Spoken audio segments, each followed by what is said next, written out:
সুলভ মূল্যে মাংস বিক্রির উদ্দেশ্যে চলতি বছরের মার্চ মাসে কেন্দ্রীয় গরু প্রজনন ও দুগ্ধ খামার থেকে নিষিদ্ধ ব্রাহ্মা জাতের 15টি গরুসহ বিভিন্ন জাতের মোট 488টি গরু জবাই করে এর মাংস নিলামে বিক্রির দায়িত্ব দেওয়া হয় আলোচিত সাদিক অ্যাগ্রোকে।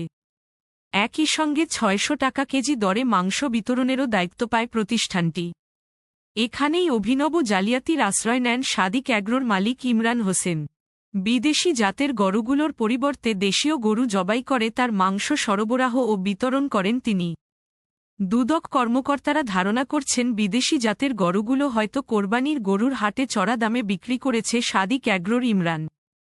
এছাড়া জবাই করা গরুর মাংস 600 টাকা কেজি দরে বিক্রি করে সেই টাকা সরকারি কোষাগারে জমা দেওয়ার কথা। অর্থ জমা দেওয়ার ক্ষেত্রেও নয়ছয়ের অভিযোগ পাওয়া গেছে। সাদিক অ্যাগ্রোকে অনৈতিক সুবিধা দেওয়া এবং উল্লিখিত অভিযোগের ভিত্তিতে সোমবার 1 জুলাই দুদকের সহকারী পরিচালক আবুল কালামের নেতৃত্বে 15 সদস্যের পৃথক 3টি দল সাভার কেন্দ্রীয় গো প্রজনন ও দুগ্ধ খামার এবং সাদিক অ্যাগ্রোর সাভার, মোহাম্মদপুর ও নরসিংদীর ফার্মে দিনভর অভিযান চালায়। অভিযান সম্পর্কে জানতে চাইলে দুদকের জনসংযোগ কর্মকর্তা আক্তারুল ইসলাম বলেন, সাদিক অ্যাগ্রোকে অনৈতিক সুবিধা দেওয়ার অভিযোগে সাভার কেন্দ্রীয় গো প্রজনন ও দুগ্ধ খামারে অভিযান চালানো হয়েছে। এছাড়া সাদিক অ্যাগ্রোর সাভার, মোহাম্মদপুর ও নরসিংদীর ফার্মেও অভিযান পরিচালনা করা হয়েছে।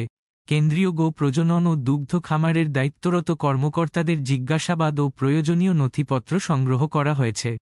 সাদিক অ্যাগ্রোর সাভারের ফার্মে 2 শতাধিক বিদেশি গরুর সন্ধান পাওয়া গেছে। এর মধ্যে নিষিদ্ধ ব্রাহ্মা জাতের গরুর 7টি বাছুর রয়েছে। জাল কাগজ ব্যবহার করে যুক্তরাষ্ট্র থেকে বাহামা জাতের নিষিদ্ধ গরু আমদানি করে সাদিক অ্যাগ্রো। দুদক কর্মকর্তারা জানান, করোনা মহামারীর বিধিনিষেধের মধ্যে 2021 সালের জুলাই মাসে যুক্তরাষ্ট্র থেকে টার্কিশ এয়ারলাইন্সে করে 18টি ব্রাহ্মা জাতের গরু আমদানি করা হয়। এগুলোর মধ্যে একটি গরু আকাশপথেই মারা যায়। কিন্তু গরুগুলো গ্রহণ করার জন্য শাহজালাল আন্তর্জাতিক বিমানবন্দরে আমদানিকারকদের কেউ উপস্থিত হননি।